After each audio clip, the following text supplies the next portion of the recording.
Sveiki, mėlyjeji. Taigi, noriu Jūs pakviesti į 7 savaičių kelionę į terapinių dėkingumo laiškų rašymą. Tai naujas iššūkis man pačiai, nes dar neteko iš tikrųjų dirbti su grupe.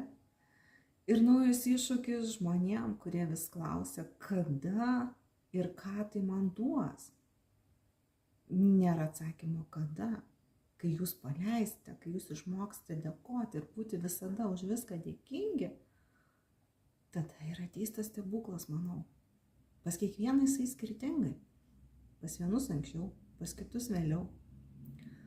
Kodėl pasirinkau būtent 7 savaičių rašymą, dėkingumo praktiką? Todėl, kad tai yra laikas, 7 dėkingumo laiškai ir kiekvienas laiškas kiekvienai savaitai skirtas. Todėl tai yra naujas išbandymas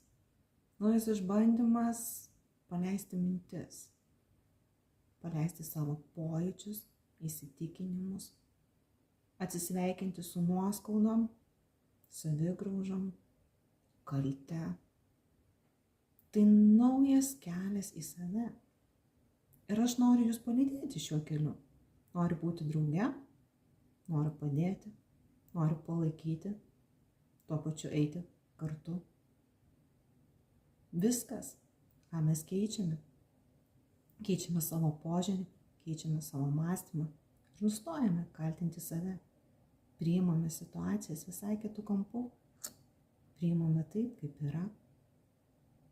Priimame, dėkojame ir suvokiame jas.